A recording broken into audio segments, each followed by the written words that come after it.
call to order this meeting of the Maine Township Board. May I ask you all to rise for the Pledge of Allegiance? Pledge allegiance to the flag of the United States of America and to the republic for which it stands, one nation, under God, indivisible, with liberty and justice for all.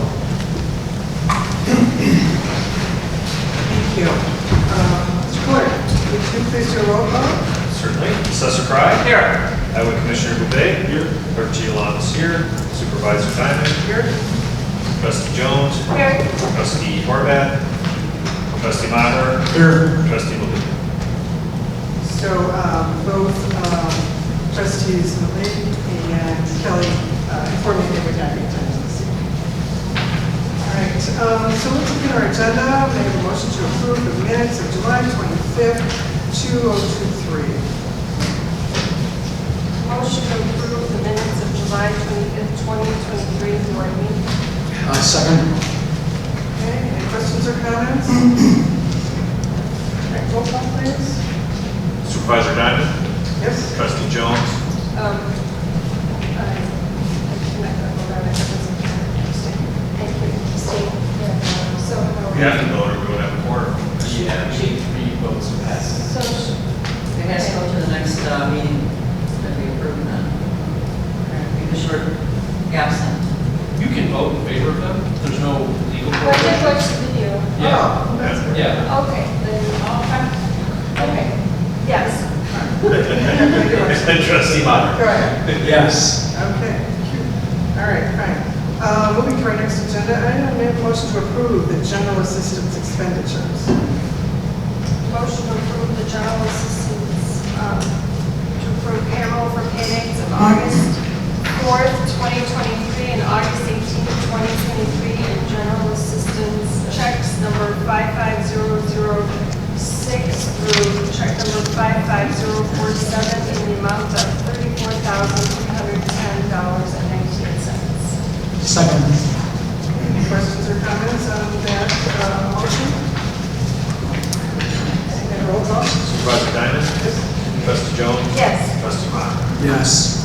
Thank you. And may I have a motion to approve the road district expenditures? Yes, I'll make a motion to approve payroll for pay dates August 4th, 2023 and August 18th, 2023, and road district checks number 23016 through check number 23052 in the amount of $253,633.02. Second. All right, any questions or comments on that? Roll call, please. Supervisor Diamond? Yes. Trustee Jones? Yes. Trustee Maher? Yes. All right, fine. General town expenditures. May I have a motion? Sure. Motion to approve payroll for pay dates of August 4th, 2023 and August 18th, 2023, and general town fund checks number 60406 through 60467 in the amount of $244,498.72. Second. Any questions or comments? Okay, roll call. Supervisor Diamond? Yes? Trustee Jones? Yes. Trustee Maher? Yes. All right. Jenny, would you look at the sheet here and tell me if you have any requests for public participation out there? So we are at that section of our meeting for public participation, and I just want to know if anyone signed in to express public participation. All right, thank you. All right, we'll move on to old business. And this is our discussion of anticipated capital fund expenditures, possible generator purchase, and discussion of possible vote on the roof, skylight, window, property windows. Mike, would you like to talk to the podium here? As you recall, I asked Mike to look into what repairs we could anticipate in the next year or 2 years, or however many years ahead we can predict, so that we might transfer funds into our capital fund so as to cover those expenditures. And even while we were working on this project, certain expenditures became obviously needed in the near future. For instance, during the yoga class a week ago Monday, the roof started leaking on the participants who started moving their mats around. So the windows have been leaking up above. And we also lost power when Con Ed dug up they dug up the cable that needed to be repaired, needed to be fixed. And some parts of the building have electricity due to the generator, but the other parts of the building is not served by a generator. So that appears to be another need. Mike, do you want to sort of bring us up to date where you are on looking into all of these things? Yes, so good evening, everyone. I think I'll start off with the roofer right now, and as Supervisor Diamond mentioned, I know that we're going to get to the skylights. Thankfully, that was not a shingle problem, that was just a skylight problem. So as far as roofing, it's the general assistant roof that is going ahead, and that has had some leaks, and we've done some repair jobs in the past. I went up there last week, and I did take a few photos. I've got 3. Pass those along. Sure. So you guys can kind of see what's going on up there. I did have our roofing company come out. I don't have any quotes yet that are provided. I'd like to see where the board would like to maybe go with this, if they'd like to maybe repair or replace. Trusting matters like you're looking on there's a lot of sitting water, the pitch is not great. I got a good roofing guy if you need one, Mike. Okay. He's excellent. He's done both residential and commercial stuff for me. Okay, and I know, like I said, I only had one company come out, so I'm gonna take you up on that. So thank you. So again, repair, replace, we'll pretty much just patch and tar around it. So like I said, that's something where I'm looking for a little discretion. But beyond that, thankfully, everything is okay. It's just a GA roof. So I would come back in September at the next board meeting with 3 quotes and either to replace it or to, like I said, go ahead. So let me ask you, how much do you think the caulking for the windows is going to cost? Do you have any estimate for that? I don't. That just happened last Monday. I pretty much have been working on the roofing and pretty much on the furnaces and AC units. All right. So do you anticipate it'll be less than $3,000? Yeah, what she said, yeah, when Supervisor, Assessor Wendy Price said, yeah, I All right. Yeah. The reason I ask is that our policy provides that if we discuss something at the meeting, and the board wants to have it fixed, I can approve it if it's under $3,000. And I don't know if the board wants to discuss this, or, I just don't know if the leaking is gonna get worse or what. Right. That's why I'm asking. I would lean towards probably not. Probably not under. Probably not under 3,000. In which case, we probably will have to wait till September. Yes. And we could, I mean, it's depending on what goes on in the community room with yoga, we could always go ahead and do yoga, which is every Monday night. You could move them down into the community room if that allows, just as another option if we are forecasting some rain. And I mean, you probably really need to get that heavy downfall like we did to really get something to come in like that, where it's blowing sideways and it's really just a big downpour. So. Yeah, it's gonna be more than $3,000, I can tell you right now. Yeah, well, that'll be more than 3 grand. So that's the roof. Just caulking. Yeah, the No, caulking. I'm not talking no. about the roof, I'm talking about just the caulking of the Oh windows. my God, I've been looking at those for 8 years now, just wondering when they're gonna even fall out of the panes. Well, I'm looking to possibly as well, not even possibly, but I'll be back as well with getting some quotes on, I know there's about maybe 1 or 2 that need some repairing up there with some cracks. Yeah. 5 or 6. Yeah, so it's time to focus a little bit on the skylights, the windows, and that's kind of what we're getting into. So. I got a really good window guy too. I'll be talking with you. As well. I know those double pane, the skylights, you know, they're double pane. I would probably guess so, but I honestly don't know. It's a lot of like cloudiness and Yeah. deterioration. And then, But once, that's like I said, that's something, once I go ahead and get the guys out, that's something that I'll be looking at as well as where we're at with the windows. Yeah, so I'll touch base. Go ahead. I'm sorry. So if it's over $3,000, we can bring back. That's not across, anywhere near $30,000 trust. I don't think so. Which is, we have to pay it out. All right. The rest of the roof, we think we might need to bid that out, that might be over $30,000, do we know? That's possible. I have approximately 30,000 just as a rough little estimate, mostly as a guesstimate, but our roofing, we I had Waukegan Roofing come out, but I have not received anything on that roof as of right now. As of now. Close, just got this out. Yeah, I feel like it's Yeah, pretty we much. understand we really can't be Getting something, yeah. And then turn around and bid it, so we probably should just solicit bids for the repair Yes. of the roof. This seems like it'll be definitely under 30,000, so we should Yes. just get estimates for that. Yes. Okay. Mike, I really just sort of been involved in this, you don't have any more information for us now about long-range projects, do you? I'm sorry about. Do you have any more information on long-range projects? Yes, so what I have as well, so I had On-Point Heating and Cooling came out last week as well as today, and they are recommending ASAP to replace 2 of our furnaces. That would come out to, one would be $4,500, the other $37,000, that'd be $8,200 to do that ASAP. But he's also recommending that we do replace 5 total. That would come out to Ready to place 5 furnaces total. That would come out to $19,700 on the furnaces, as well as we go into the AC, which you're talking about replacing as well. You're looking at $18,800 on the AC units around the building. That is not as immediate as what we talked about with 2 of the furnaces. Some of the outside, it's 3 hours or 22, so from my understanding, the EPA doesn't allow that anymore, so once it goes, you can't fix it or repair it, you just need to replace the whole unit. Some of them are deteriorating, some of them are just rusty, old. We've had them for a while, so on the AC side, 4 AC units to be replaced, and on the furnace side, they're recommending for 5 of them. What about the generator? Generator is something where, so as Supervisor Diamond mentioned, our generator only serves mainstay. That's where we used to have OEM, so I think a lot of it was for OEM when they were down there, as well as we have 2 emergency sump pumps that protect us from flooding. So the generator, our sump pumps are on that generator as well.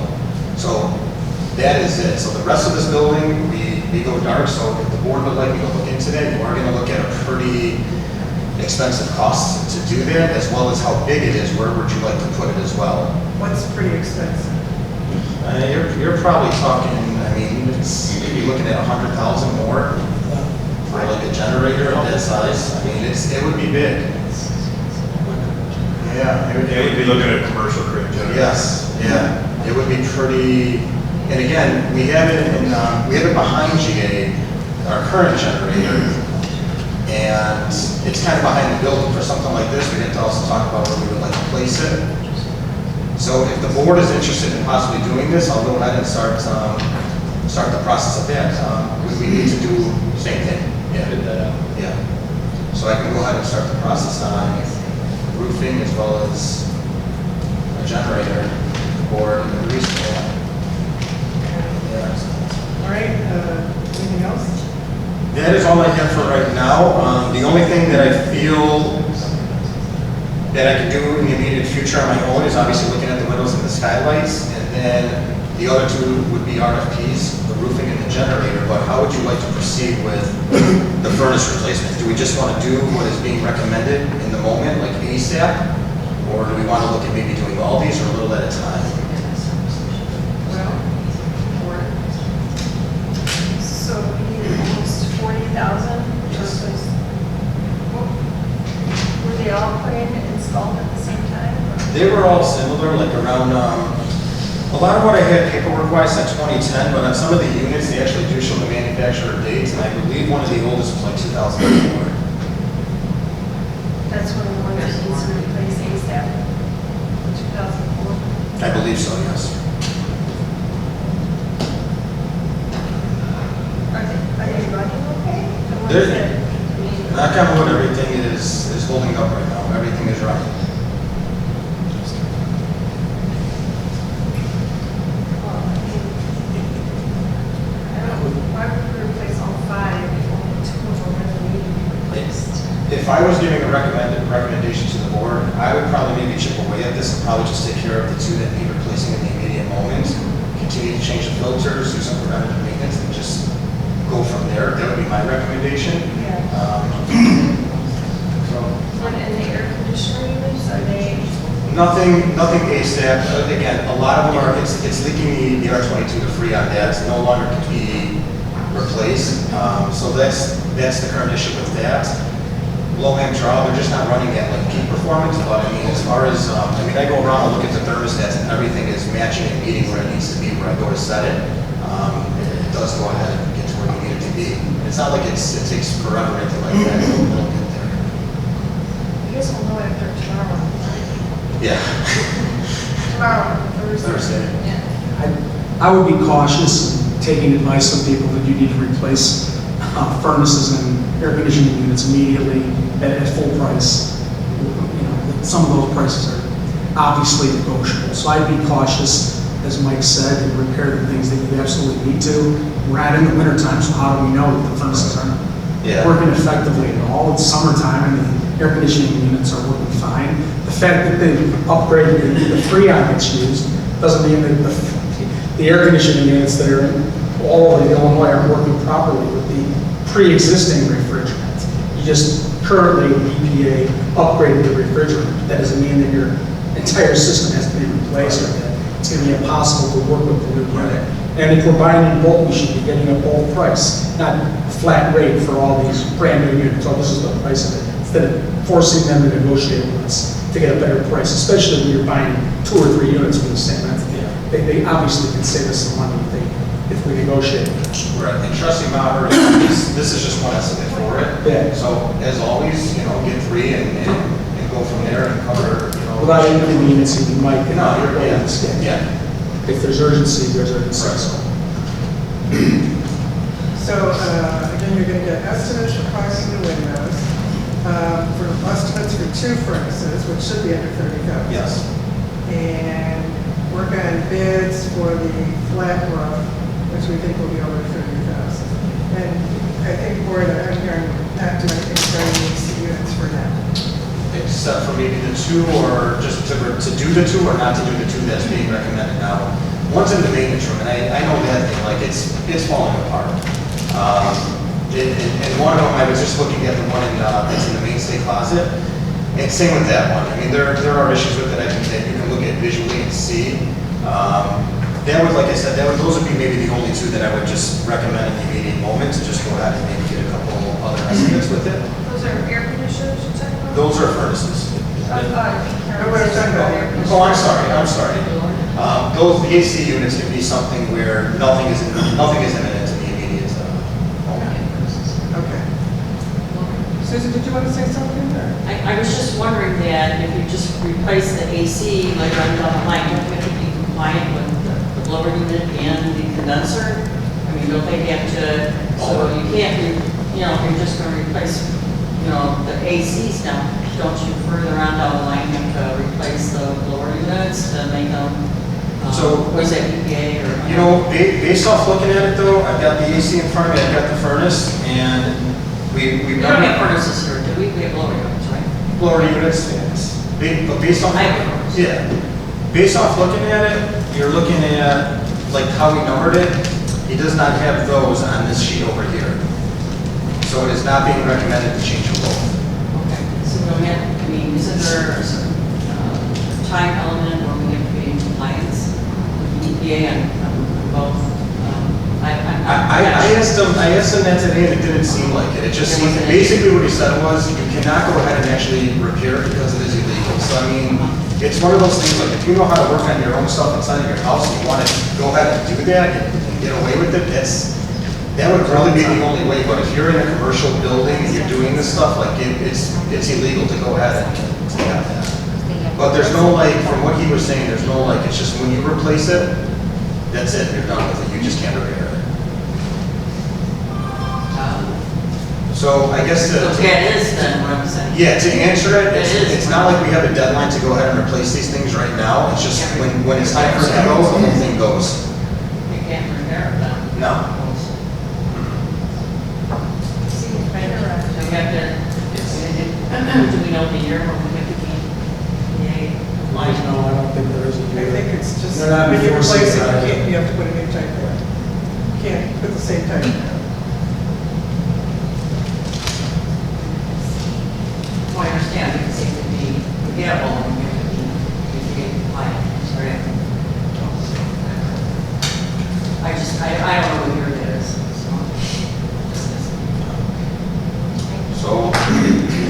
What I'll do then, the way it sounds is I'll go out, get a couple more estimates on these units.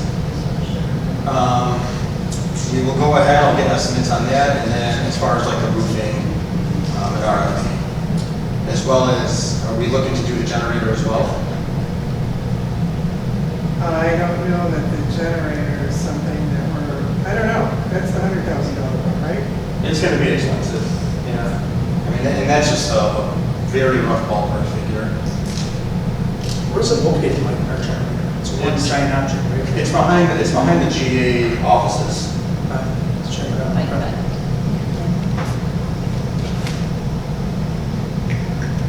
That was put in so it didn't flood, right? That was for the sump pumps. That was for the sump pumps, and like I said, I know at the time, OEM was down there, and a lot of the equipment was down there. I know Bob Cohen's office was down there at one point, the ex-OEM director, so I know like a lot of other stuff was down there. So between the emergency sump pumps for flooding and OEM, that's why the generator was there.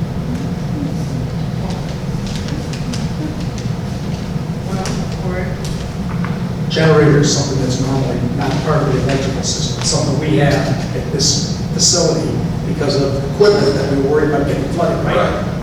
Yes. Yeah, like as far as like this. Not exactly. As far as this side of the building, all the, Essential. yeah, we don't have the storm pumps or anything like that on this side of the building. So as long as that generator is working for me personally, it's about the sump pumps, and that is backed up. yeah. What happened though the other day is that all of our computers went down and our phones, and so we kept waiting and to see if we get the power back up, but eventually I had to tell the staff to go home because we couldn't do anything. And that was unfortunate. The generator worked over in the north wing over there, but not the rest of the building. So, I believe when you get generators, there's permitting involved. Yes. You have to pour slab, and Yes. I mean, it's not just the unit. Calling, Julie, digging, everything. Yeah, you know, there's running. maintenance of it. Yeah. It's a lot that would go into it. Check that out. Yes. It's on the little small parking lot back there. Thanks. It would be nice. Susan, do you have something to say? Do you want to say You know, something? I would just like to ask you, Mike, if it would be possible if you could find out that end date that. Sure. For the EPA, I mean, if you're gonna replace a condenser, AC condenser, then you can't do anything with it anymore if it goes cool. I mean, you do that with lower units, and see, do you understand what I'm saying? I think they're replacing the whole unit. not just Right, the and condenser. all the I new don't think ones they're have replacing- that current If refrigerant. they're replacing both, I think he's just talking about ACs, air conditioner, condensers. And once those go, then you're not allowed. But you have to make them compliant with the lower unit, which is a furnace, and the AC. And then that's like forever. I mean, that's, you know. I'll find out. I'll look into it. Yeah, but I'm pretty sure, Susan, you can put in the new AC unit, because it's the refrigerant that's gonna be switched out. That's what's the EPA portion of it, so it shouldn't affect The lower lower unit. unit? Yeah. Okay. Yeah. Well, I mean, I'll look at deadlines, but again, I don't think that there are any, it's just, yeah. Thank you. Thanks, Mike. So, all right, just to wrap it up, just so you give some direction, you're going to get estimates for the parking. Yes. You're going to prepare bids for the flat roof, get estimates for the 2 furnaces, and put the generator on your someday to-do list. Right. So, and that would be true with the AC units too. So they would be on the list that you are already creating in any event, just the things that will need to be replaced at some point in the future. Okay. All right, does that make sense? Yes. All right, is that, anybody else want to say anything about that? Okay. Thank you. All right, thank Thanks, you. Bob. Thank you. Thanks, Mike. All right, the next item is discussion and possible vote on facility lease agreement. Jim, thank you for sending these suggestions around. I just opened that document this afternoon, so I really didn't have a chance to look at it. So I know we've kicked it over before, but I'd like to kick it over once again, so we get a chance to look at it and come up with a formalized final version of it. So, if that's all right, we'll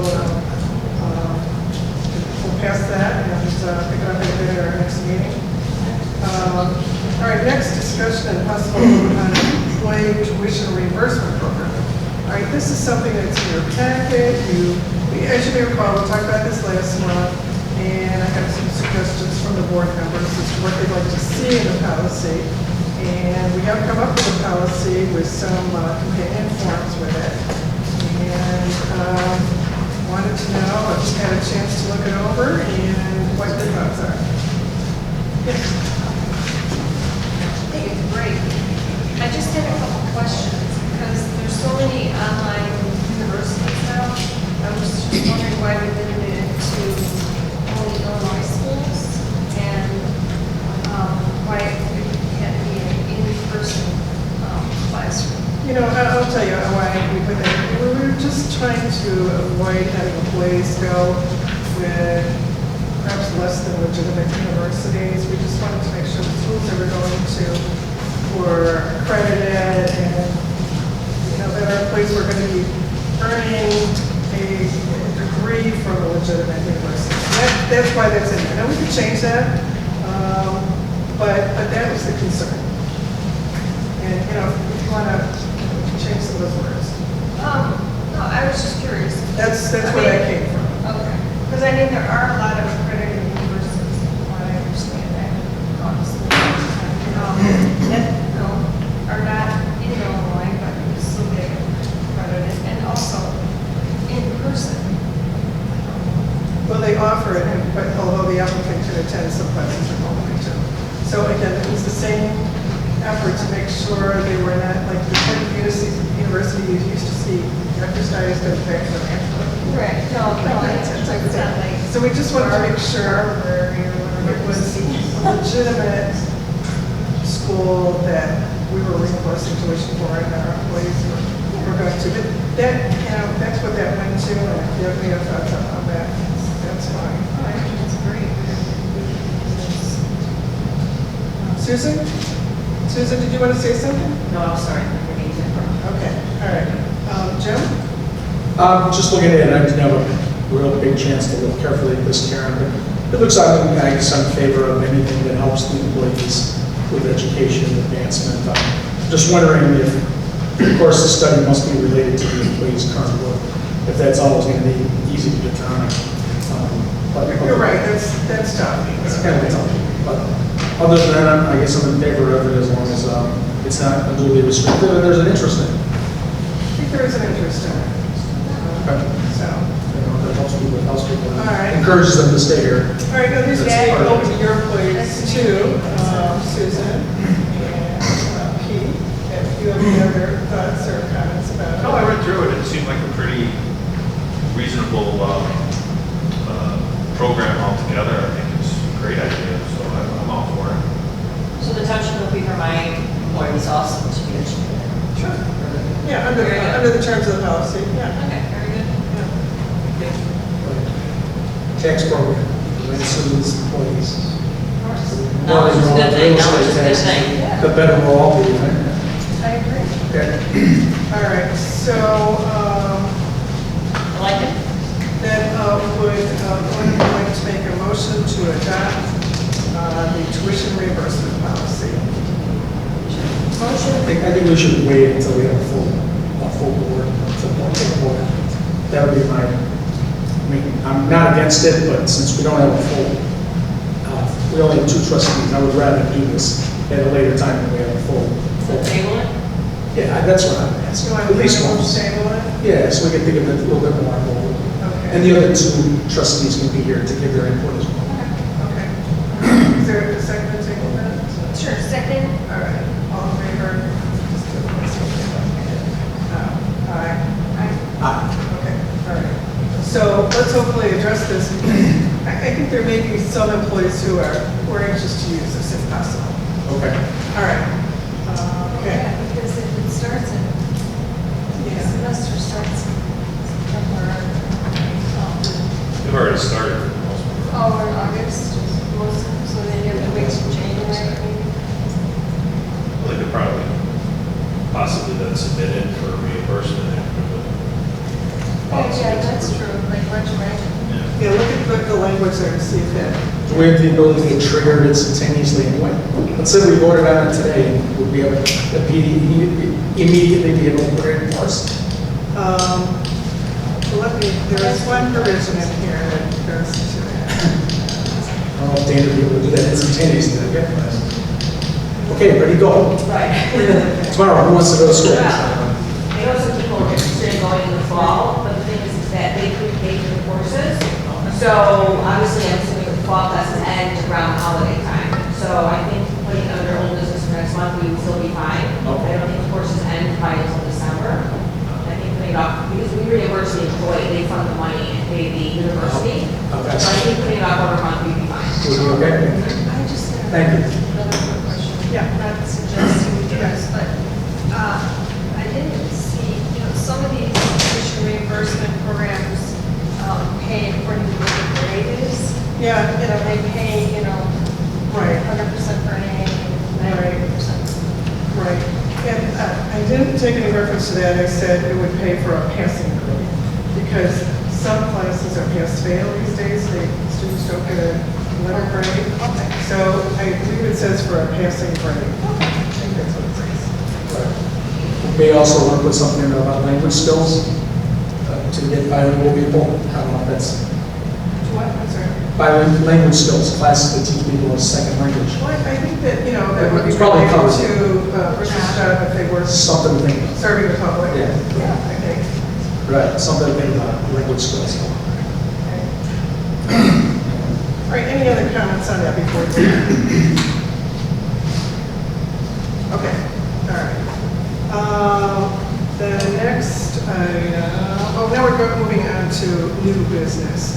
All right, just to let you know, I asked Senator Murphy if she'd like to be here tonight. She wasn't able to be here. I just wanted to publicly thank her for the large appropriation which she has awarded. And this is, the money will come to the township for the use of Recovery Connection. And so this, it's $30,000. Marty's here. He can tell us a little bit about it if you'd like to. At the last meeting, I expressed some concern about fairness to Maine Township taxpayers if they were paying for services to non-residents. But this change has sort of addressed that concern in that this appropriation is drawn from state tax money. So you have a wider base of taxpayers that are paying for this appropriation, and not just Maine Township taxpayers. So, Marty, I don't know if you wanted to add anything or not, or perhaps tell what you hope to do with the appropriation. So, no, but like you, I'm incredibly grateful to Senator Murphy for this appropriation. Addiction knows no borders, and this allows us to serve a greater number of people who might not live actually in the township, but live in the greater Maine Township area. So one of the things we're looking at is trying to partner with Lutheran General Hospital so that when people are in the emergency room for opioids or addiction, we can have a person there to help them connect with local recovery sources when they need. That would require a stipend or something for that person. But we're beginning conversations with them to kind of build a larger network for recovery.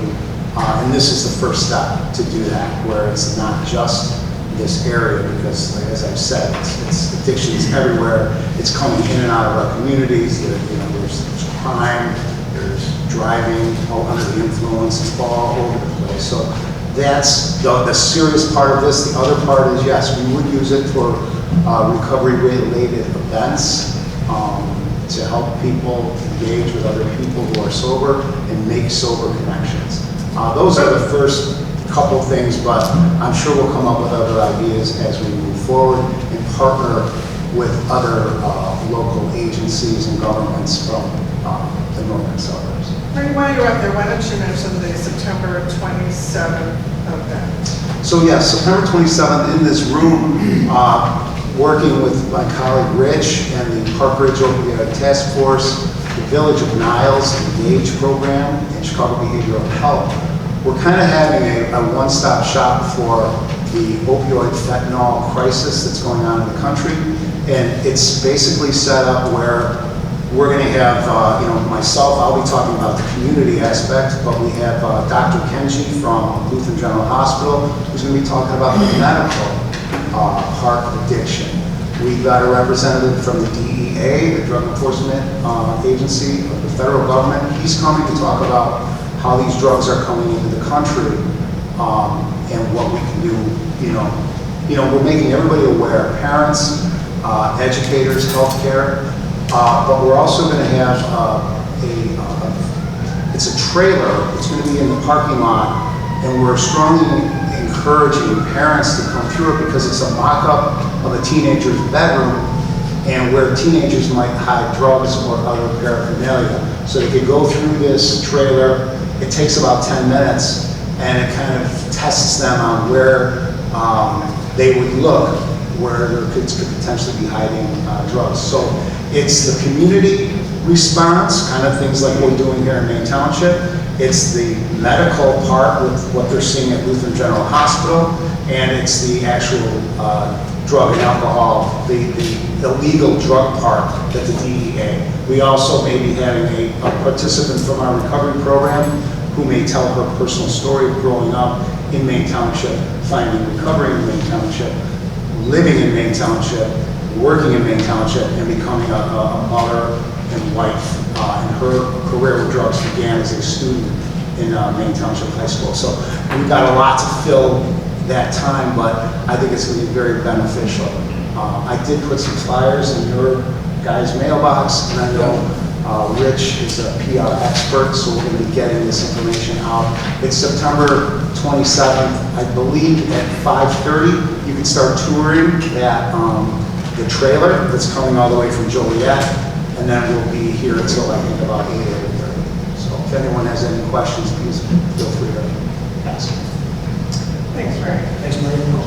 I don't have a question. I just want to say I am so thrilled and so grateful to Senator Murphy for this appropriation because, as you know, former board members, this is like one of my favorite programs. We have, all of our programs are good, but this one is really something that was, revolutionary at the time when we started it, and it's very important, especially with all the fentanyl problems and other opiate addictions, and I'm so happy, and I hope that in the future we can actually expand more on it. But I read your report, and I read the pamphlet, and I think it's really cool trailer because kids aren't as offended as they think they are. So that's really neat.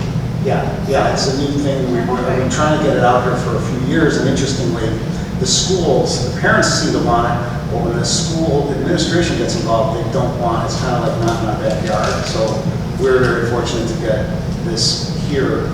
The local government has invited them, not the school, but we do expect some parents to come to tour it. And I believe Senator Murphy will be coming to the next board meeting, is my understanding, to rightfully, and she will be, I'm sorry, I forgot, she'll be speaking at the event as well.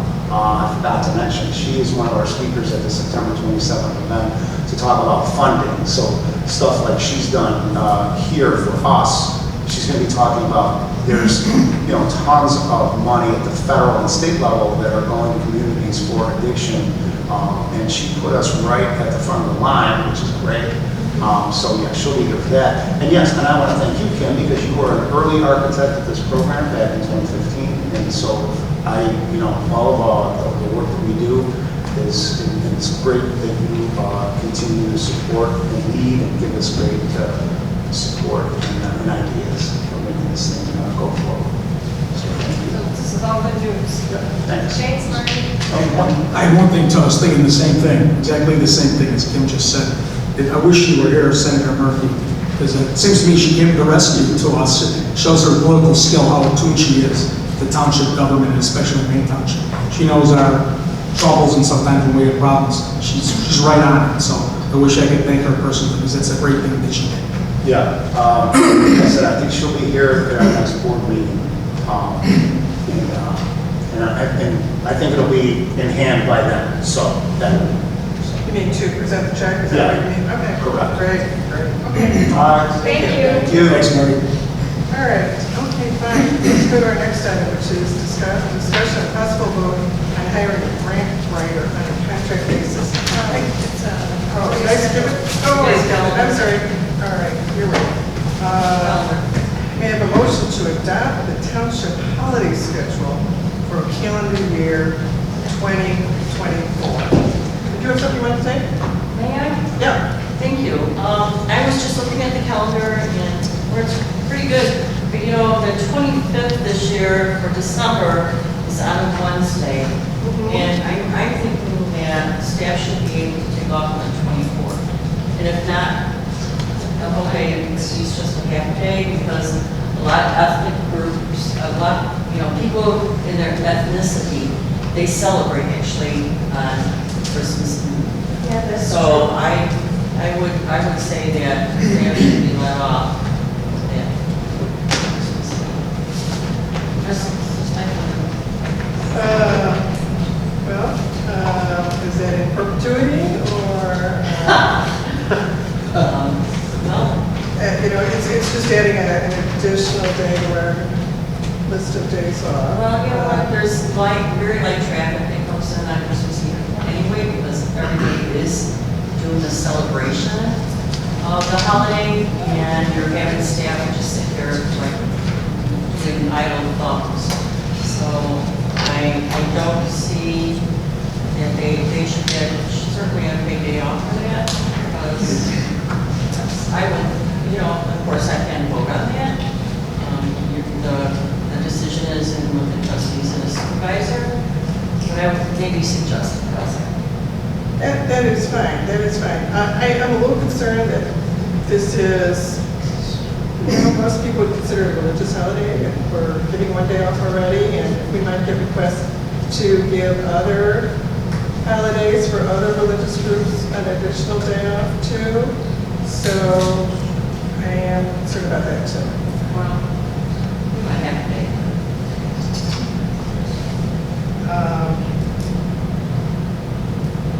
Well, I don't know.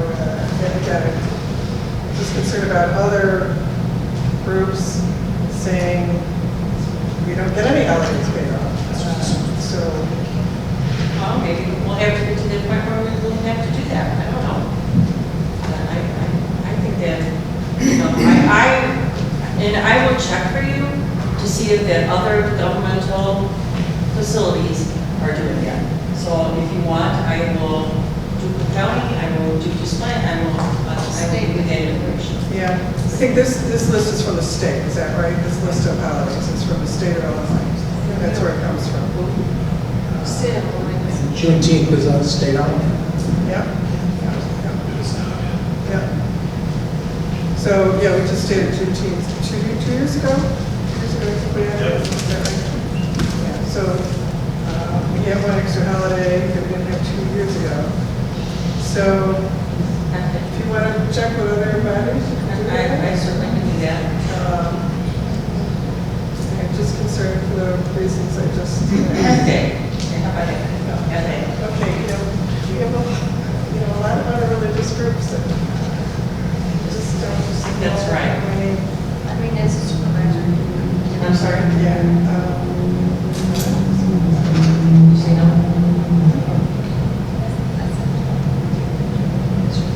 Oh, Where should I put it in here?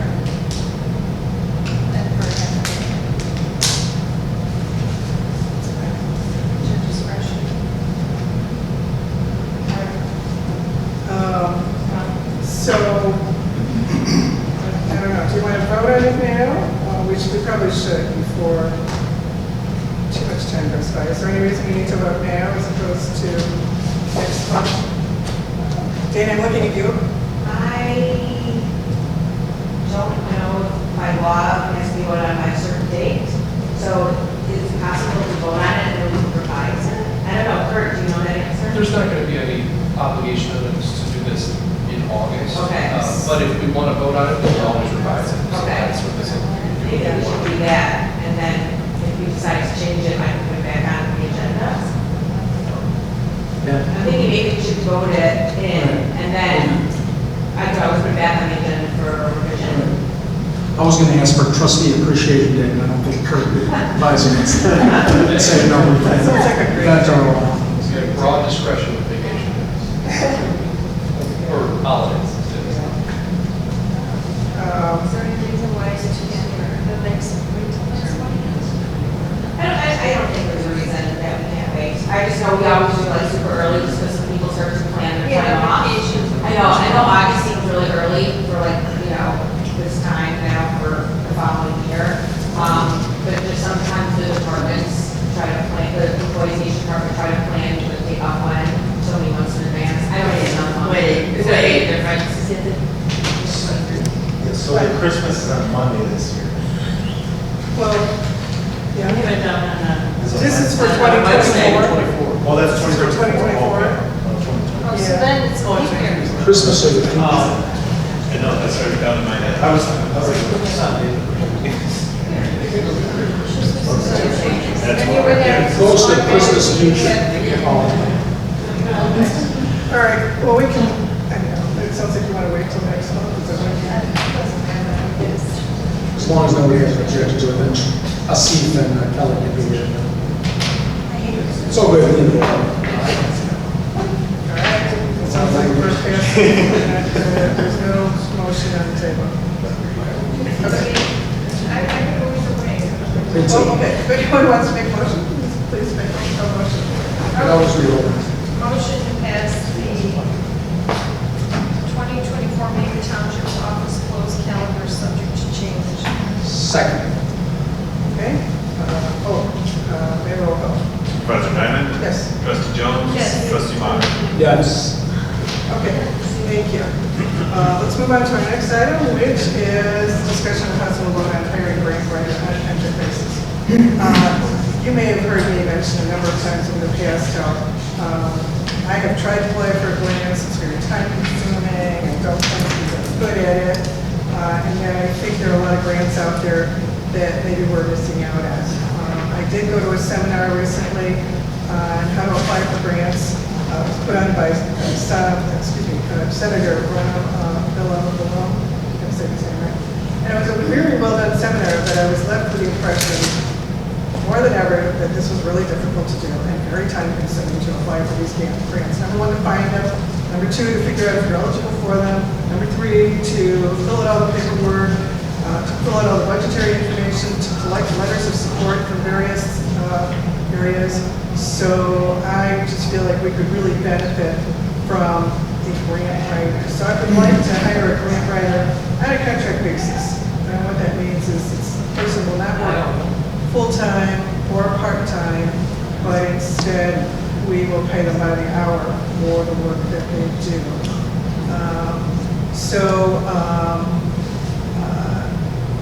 I think it's a great idea. Okay, all right. Can we just get on the floor, can I have a motion for leave to file, or rather for leave to hire a grant writer on a contract basis? I think we should table it at least for one meeting to let us see and Kelly weigh in on it, especially if we haven't discussed that same title or job description with any other townships. For example, Niles Township, Northfield Township, do they have a grant writer? Yeah, some of them, yeah, some of them. Because I'm generally in favor of it as well, but Yeah. I don't know why we have to vote on this immediately. Well- This is an urgent matter at all. I would like to get moving on it. I have gotten some resumes from people who are interested in the position and just would like to move forward with this if possible. You said it's just on an hourly basis? Yes. It's not full-time. Yeah. It's like as needed? I think what we would probably do is work out a maximum number of hours that person could work in a week, somewhere between 5 to 10, unless they demonstrated that, like there are a certain number of grants that were due within a certain period of time and that they needed to spend more time on it. And that's how I would envision it working. The people who would do this would most likely have either part-time or full-time jobs elsewhere, or they would do this as an independent contractor for other government bodies too. I anticipate that's the type of person we would get.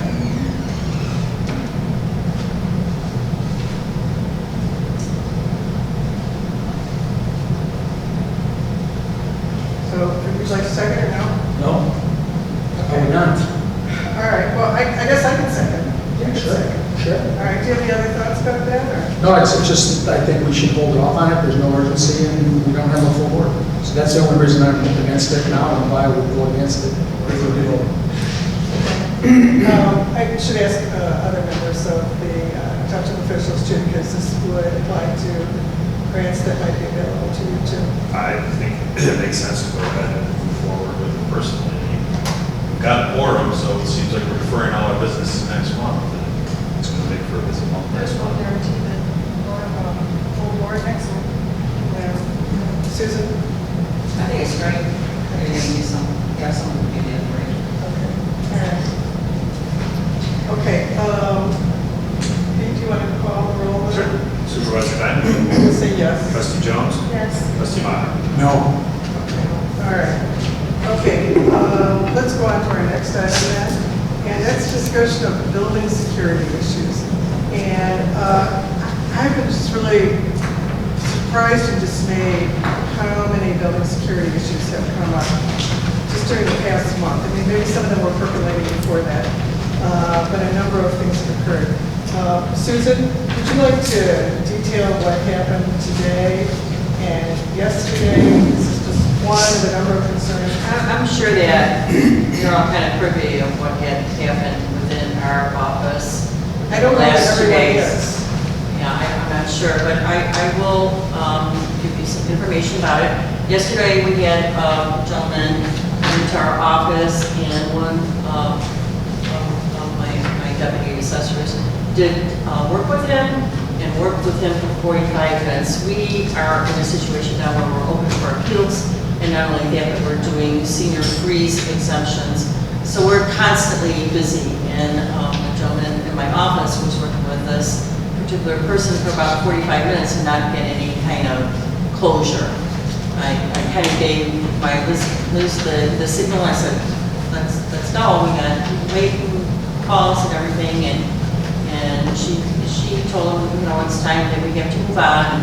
And the gentleman, I don't call him a gentleman actually at this point in time, but he kind of went in her face, and it was a situation, but we did get him to leave. But he did. Liz said, if you need an appointment, I'll spend any time you need, and I'll give you an hour, I'll give you 2 hours. And he came in, and they certainly worked on that, but he was not happy with anything that was said. It was like one ear and out the other, and just not, understanding, and just kept questioning the same thing over and over again, and try to explain to the man, but eventually he was in her face. We had to call the police. So the police were called, and I think Dana did do that at my call, because she was with him for almost 2 hours.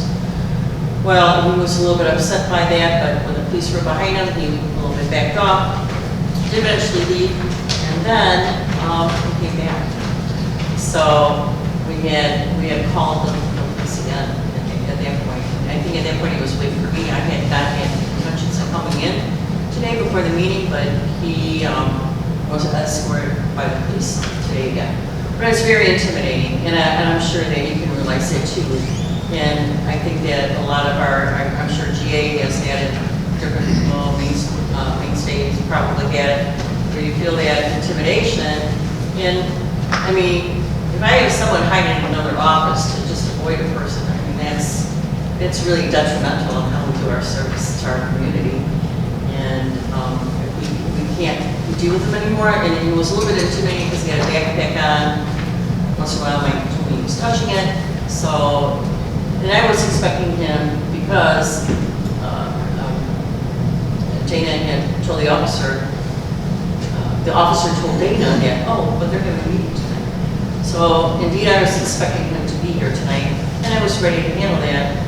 I certainly could, but Dana said, we need police present, and you see there's nobody here. employees. So, It's from Park Ridge, was it? yeah, I'm just sort of how to please handle that this evening, because I don't know the outrage this gentleman has, the scenario, what's in his head, but what do you know? You know, you hear about things all the time. So I want to protect us, my staff, of course, and I don't think that they should be intimidated. I don't think any of us should be intimidated. We try to do our job, we try to do it right, but we need some kind of something, and I got something from our supervisor tonight about a list of things, and we got something to go together.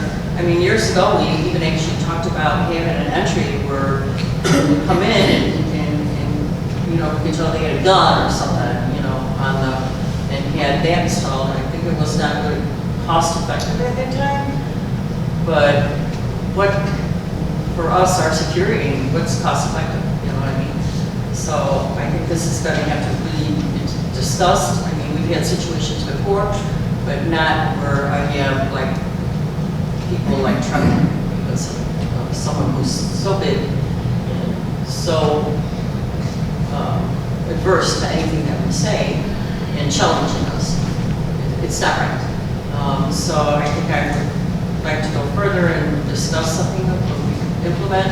We still have those little buttons, you know, and I know in here it's, you see something, you say something, so right away when upstairs Mike, and they were there to have the police come. So he has to come tonight, but I would have been prepared. I don't know, you know, police presence we had before, and we were a little bit disappointed. So it need to be discussed further, and I don't know if there's. But, you know, actually, a couple other people I'd like to invite up here. Okay. Luce and Kathy, if you want to come up here. You have come to my office regarding your concerns, so if you'd like to share yours too.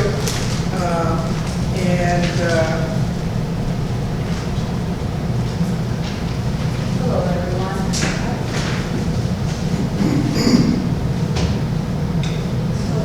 I just wanted to state how important everyone needs to feel safe in our working environment. We've had a lot of incidents before, sometimes in the past month, 2 more often than ever since 2020. And residents, we understand, are coming in for financial assistance, are already stressed, upset, angry, and at times wanting to use our staff as punching bags, whether it's verbally, and we've had physical contact with a couple of staff members in the past. So this is very concerning. I don't want staff members coming in scared, and I feel it's very important that we have a safe environment that we work in and to help these people, and that is understandable, but we're not there to be as punching bags for them to get angry and upset because maybe they don't get what they want, or we're asking for information that they may or may not want to provide, and that is very essential and as part of our jobs to help people, but we need all the information also. So we have letters from other staff members voicing their concerns about what goes on in the office, so we can pass those letters around, just so you know and have an idea of what's going on. Go ahead, Luce. I'm going to give you the assistant director.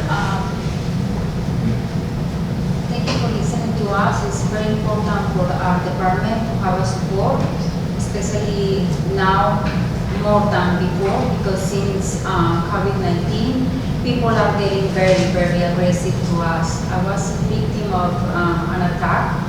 In November, one of my clients attacked me and I had to go to the doctor. I was in so much pain, and then I have a therapy for 6 months. I went to self-defense training because I keep, thinking what can happen and how I can defend myself or any of my coworkers, because they come here very angry. A couple of weeks ago, one of my clients came here with alcohol. He was with alcohol in his system, and he was very aggressive. He was questioning why so much paperwork for just $700 for one-time emergency rent. It doesn't matter how we can explain them how the program works, the rules and regulations. They want their way, and we have no much support. They intimidate they ask, and we are feeling very, very unsafe. We are coming here to work to help our clients and our residents as much as we can, giving them referrals and any information that is available because it's part of our job, and we are very, very happy doing our job. But in order for us to do our job, we need to be safe. And I really, really appreciate that Michael and Nader, Jessica, anyone around us is able to help us, but I don't think it's enough. We need someone in uniform able to be able to help us anytime we are requesting or seeing any situation that put us in risk. And this would not just be just for our department, it would be for everyone else too. It would be a good advantage to have that presence to show that they can't just intimidate and try to get what they want, or if they don't like to hear no from us for whatever reason. All right, thank you both. Thank you. Jenny also had an incident yesterday, which she wrote it out, and it's in the packet that you guys were here, so you can read what she said about the incident at King County. Emma also has had to deal with people coming up to the counter, and I have too with her. People who call themselves First Amendment auditors. They come up and they start filming you immediately, and can be very, very demanding and very intimidating. And then they post your picture on YouTube as they did with us. So there's a film of Emma and me, and they demand stuff to be given to them immediately, and of course don't ask your consent as to whether or not you want to be filmed.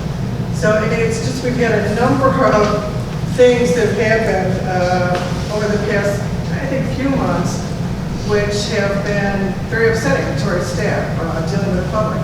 So the issue is, how are we going to deal with this? And I, solicit your opinions and thoughts on this.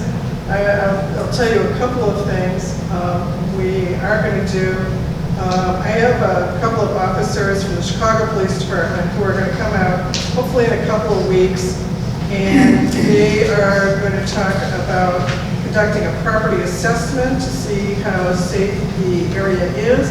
Sometimes there are physical things you can do to make a building more safe. For instance, I've asked Mike to create a gate in between the clerk's office and the restroom so people just don't wander in there. We might need another gate or a door right near where the receptionist desk is. I'm not sure how that would work, so that's something else that we might do, just physical changes to the building. These officers from Chicago are also going to do an active threat workplace violence presentation, so they're going to do that for our staff too. Kurt, you offered to do a presentation also. I don't know if you want to say a word or two about what you can talk about in terms of the First Amendment auditors, which, they provide a little different situation because they're not necessarily threatening violence, but on the other hand, they are very intimidating and demanding. Yes. Maine Township's not alone. Can you put the microphone in front of you, Kurt? I'm sorry. Thank you. Township's not alone. These individuals have been going to many different units of local government. This is they're trying to elicit a negative response. They want to get into a fight with local government officials about this. They're claiming that they're testing their First Amendment rights, but it's very confrontational, and we've got some best practices in how to deal with these individuals and ensure that you're not only, they do have First Amendment rights. There's some limitations on how we have to deal with them, but also ensuring that we know how to protect our employees and make sure that we're not letting them go farther than what the First Amendment allows. So I'd be happy to give that training if you'd like. Yeah, I think what he said, we would like to do that. And Liz, since your staff is at the counter, you encounter these people most often. So did you come up with any dates? You can let me know after the meeting, okay? Because I think you were going to confer with each other as to what was the best one. And let me know, all right? Our attorney, something? Sure. Do they have the right to just come in and demand things from you, documentation, whatever? Don't they have to do a formal FOIA complaint There's certain documents that we're supposed to have accessible at all times, but if it's something that's not part of that list, then we can just say, here's the FOIA request form, fill it out, and we'll respond to that statutory time. Because we have things that are like our budget, things like Yeah. that, that's physical. Yeah. Well, like Kurt said, though, they're here, what they're trying to do is just get views on their YouTube page or their Facebook page. It's all about sensationalism. They want to try and make you look stupid, and they want to try and make themselves look, like like heroes. It's just all about drawing views. It's all. They're trying to provoke. Yeah. Okay, so that's one other thing. Another suggestion that we had is hiring a guard. Some of the downsides of that are, of course, the cost. It costs like from one guard for a year to hire them at $70,000 to get someone from an agency to come and be here. They do not carry guns. They do have body cams. They also carry handcuffs, I think, but that's a couple of agencies have given us that kind of information. Panic buttons, we do have panic buttons installed now that are at certain locations. Bridgeline has suggested a different type of panic button that people can carry in their pocket. I think with either type of panic button though, it rings in an agency and then the agency has to call the police and then we have to wait for the police to get here. So I think that's true with either type of panic button. So, if you have any other thoughts or suggestions, I'm certainly open to hearing them. It's a concern to all of us who are here, and we just, never know. I appreciate Mike and Peter being there, but they're not security guards, so it kind of puts them in of course they would want to help their fellow employee, but I'm not sure it's really appropriate to expect them to be security. Not that we can expect them, I don't know if that's the right word, but maybe we should look into a guard, a security guard. There's been that many incidents. I think the idea of having an assessment is good and training, but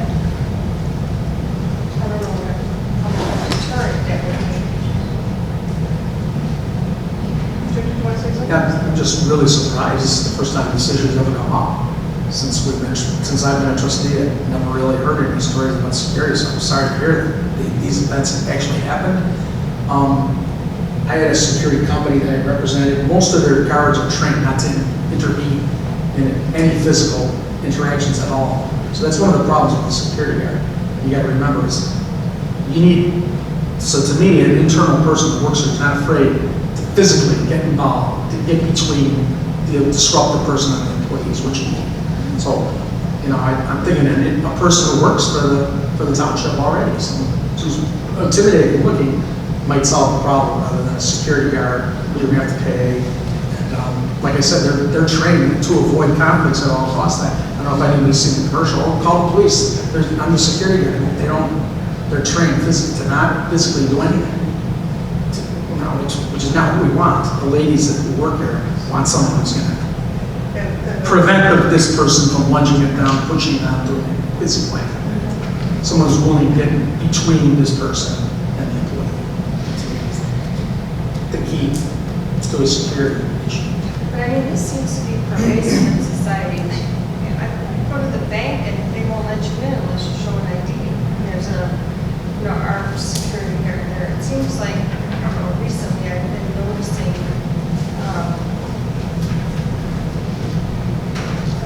more heightened, I guess, attention to security issues. And it wasn't just one bank, there was 2 different banks that I went to that the employees were saying that they were afraid and that they wouldn't, they won't let customers in on the bank unless they show an ID, and then they have, in one case when they were being robbed, the person continued to try to kick down the door with the security guard on the other side. Not letting in. I mean, it's a little, I don't know what's going on. It's kind of, I can see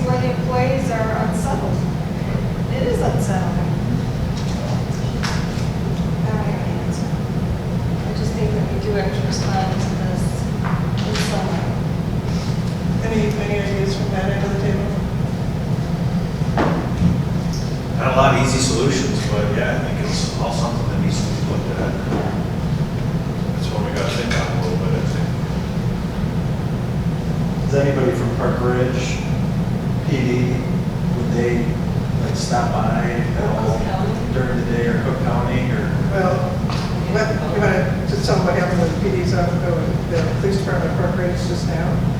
So I requested, because of the incident that happened today, I requested twice, we called to make sure somebody was going to show up and sit through the whole meeting. I said our whole meeting is usually an hour to an hour and a half, it's a short meeting. So at 7:15, an officer just walked in, checked in with Ron, and said, if your gentleman shows up, call us, we'll come back, and walk out. So, And I don't know if that's due to like staffing shortages or what it is, but I don't know if we could pay somebody overtime. I don't know if it's worth. But, I had talked to the sheriff earlier, and I said, look, we want someone here at our meeting, because we're already paying them. We have a contract with them for the extra service, and they were supposed to have someone here pursuant to that change in our request. But, and they did for a few meetings, and then they stopped coming. So, I have to call them. So was that a violation of the contract? No, it was a change in the days. We could change the days that we were supposed to work. So, but that's something I need to follow up with them at least. In any event, what we're going to be hearing from Kurt, and that will be one more thing. We're going to have the Chicago Police Department come out here in a couple of weeks. We're going to be looking into these other options. I don't know what the best idea is. Every option has some good sides to it and bad points about it or insufficient. Getting a guard sounds good, but a company, they may send us a very petite woman who is not necessarily going to be that threatening. Jim says security guards are often trained not to get involved, just to sort of be there. Plus the layout of the building, if they're at that end, and Right. something happens at this end, Right. Our building was built as a church. It's supposed to be a welcoming place. And it's not, it's not built like a fortress.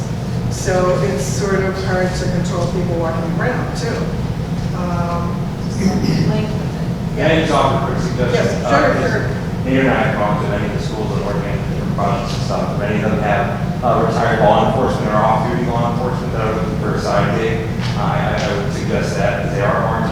They're allowed to bring weapons to government buildings, and I think that would be very good. And I don't think it would be as expensive as hiring a private security company.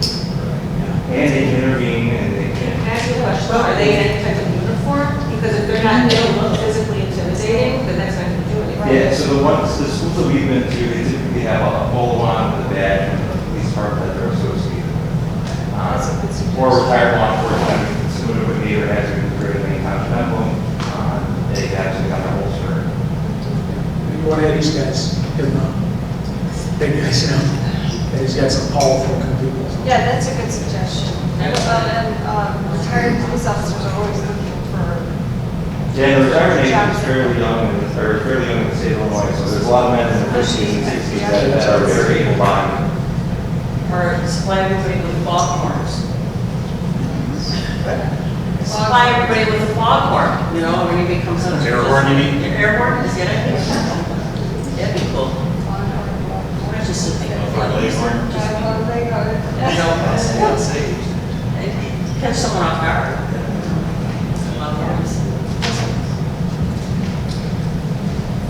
Or we could try people with whistles too. So I Some office I used to work yeah, taking yeah, some or whistles. air horn with shot. There's probably more than once, combination I think of so. things. I think so. So I'm going to need everyone's suggestions on this, and we'll have to pursue a number of different avenues to see what will work. So, all right. I don't think we have any motions on that, but we'll have to return to that. All right. The next item is discussion of timing of levy ordinance adoption. So I think I looked this up, and we have to file our levy, I believe, by December 26th. I remember, okay, December 26th, which is before our December meeting. So we moved our December meeting earlier. We moved it to December 28th, according to my notes. So double check your calendars, but I have it December 28th as our December meeting. So that means we have to pass our levy at the November meeting, which means that we should pass an estimate at the October meeting, which means that at our next meeting, September, we need to tell the administration what, if any, increase in the levy we would like to see.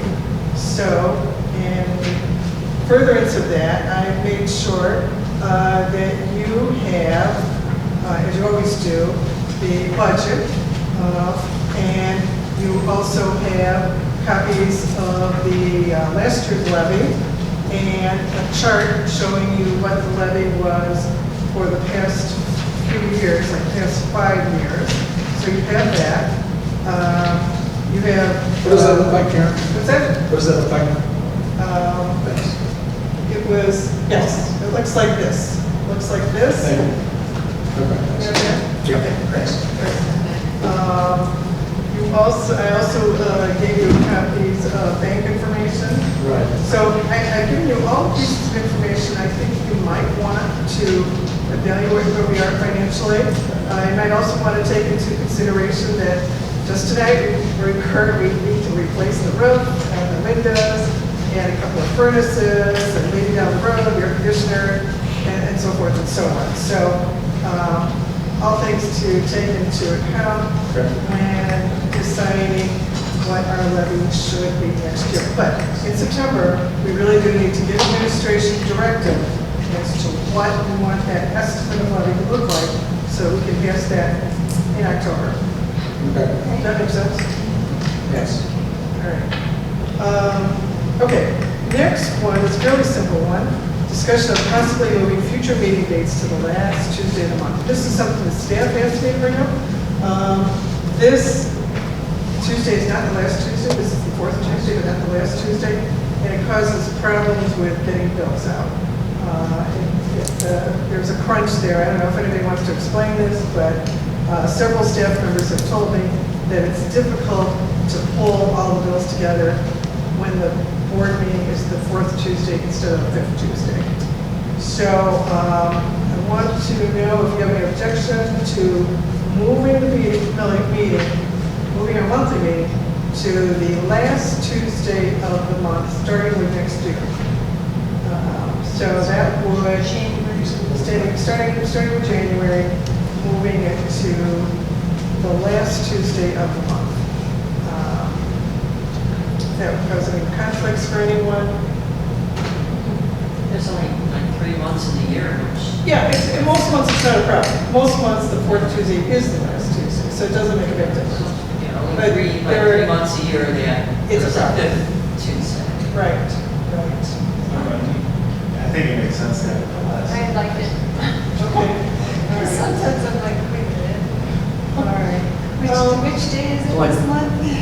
Kurt, perhaps you can refresh me. I think we need to publish a list of meetings, dates at the beginning. Is it the beginning of the year or beginning of our fiscal year? We do it at the beginning of our fiscal year, don't we? I can't remember now. And if we do it by our fiscal year, then if we're going to change that, then we're going to change the regular meetings, we'll have to just publish that new list and publish notice that we're going to change the regular meetings. But if we want to wait until we adopt the next set of meetings at the end of this fiscal year, then we won't have to publish it. We'll just We'll adopt just that do that. revised schedule. Yeah. So starting in April 1st. So I'm just checking to see if January. It's sort of, Pardon? January is going to be 23rd. The last Tuesday or that one? No, it's not the last one. The 30th is the last one.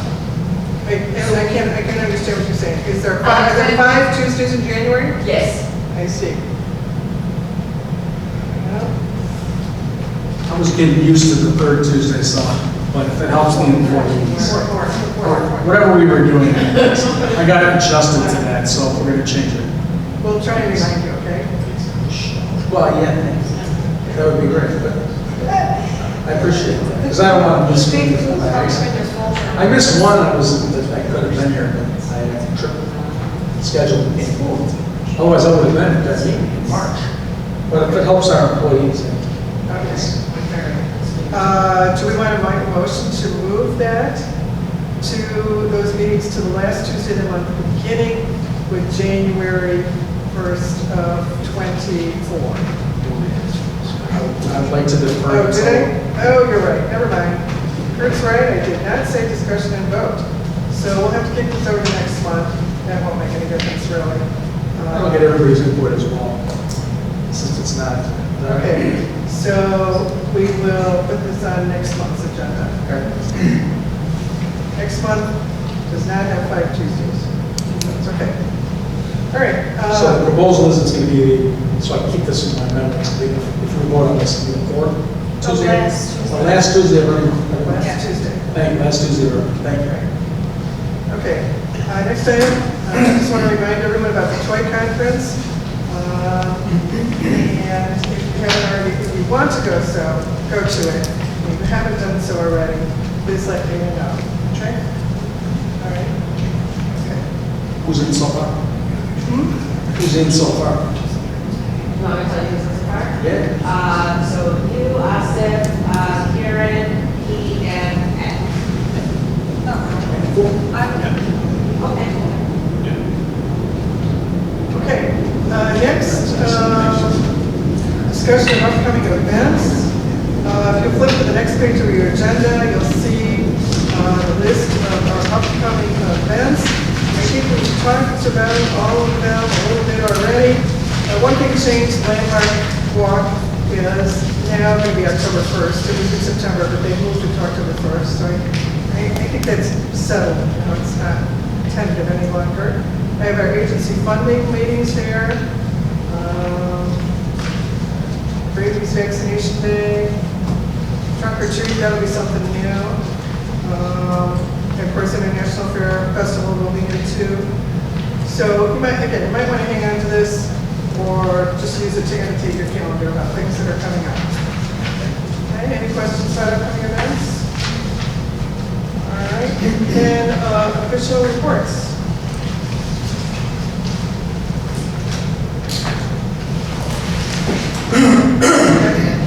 You're not? Oh, I'm doing it. I was waiting for you to say it. Oh, Susan.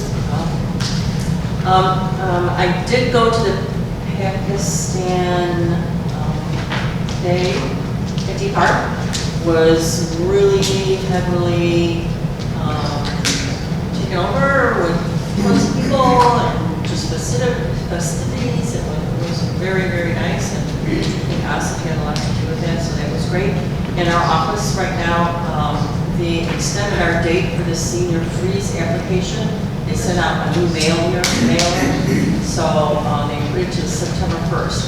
The reason why we'd like to get all of these in, so people can see it reflected on their tax bills. If they wait till after that date, it becomes certificate of error. And that's a problem even for the township, because certificate of errors, they're after the tax bill that we get, so we get charged for that to come back. So it's always a good thing. So we have people calling us right now, they don't know if they did for sure,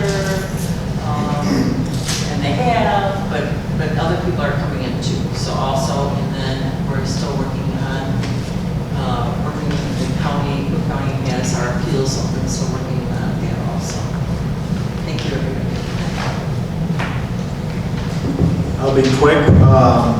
We're finally getting all the balls rolling on our construction season, a little bit late, but everything, our drainage and our streets are moving along the projects, so happy about that. I'd like to commend Trustee Malik. I know he's not here, but it's a great showing for both events, Saturday, Sunday. He did a great job putting all that together.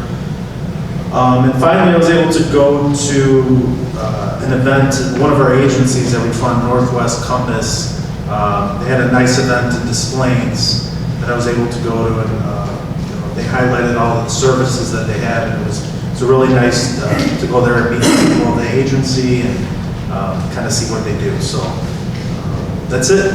Have a good night. I'll try and be brief as well. Just wanted to thank everybody that came out and volunteered for National Night Out. It was another successful event. I think we gave out a total of 527 tickets, so it was very well attended, and I always appreciate everybody's support and help with that. I did attend Indian Cultural Day on Saturday. I was not able to attend on Sunday, but it was it was a very nice event. And I saw the pictures for Sunday, and it looked like it was even bigger. So sorry I missed that one. And that's it. Yep, back the same day I went there, and it was very well attended. It works well. That big deep park, lots of people there, so that was great. One thing I forgot to mention earlier, and that is we have received from Cook County 200 COVID tests, free COVID tests. Now you have to pay for them for a while. You can get them for free. I think, Mike, you're going to pick them up tomorrow. So that'll be available, and I think we can let each staff member take one and then give the rest to the food pantry, so that they'll be used. I'll turn it over to Ken. Okay, not to be redundant, but I also attended the Indian and Pakistani days, and it was another, they were really nice events and well attended, and it was great to see the community getting together in such a positive manner and celebrating their respective cultures and other cultures. So enjoyed those events. And we're going to be back to swinging things on September 6th for the neighborhood watch. So Jenny will work together and get those emails out to the residents to remind them to come. And then, of course, as always, remember that everyone is invited, and we hope to see the community at the neighborhood watch the first Wednesday of every month at 7 o'clock.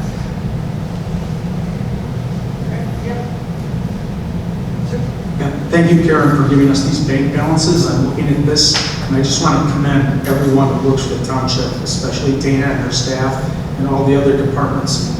It looks like our financial situation is exceptional on all these accounts. And kudos to Nick, especially food pantry donations. I see a very large amount, so kudos to Nick. And however we're getting donations, that's an outstanding amount. So congratulations to all the employees. It looks like we're really fiscally doing very well. So hopefully we'll have the money for improvements that we need. Okay, all right, thank you very much.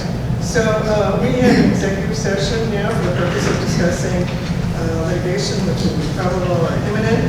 I don't think it'll take that long, but we do need board members to go in and make a motion to go into closed session then for the purpose of discussing litigation, which is probable or imminent. Second. Oh, wait, motion. Second. So moved. Second. All right, roll call please. Supervisor Diamond? Yes. Trustee Jones? Yes. Trustee Maher? Yes. Okay, thank you very much. So we're going to return to closed session.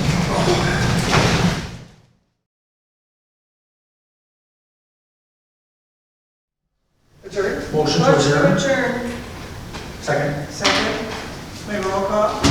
Supervisor Diamond? Yes? Trustee Jones? Yes. Trustee Maher? Yes. Okay, thank you very much. Thank you. Thank you.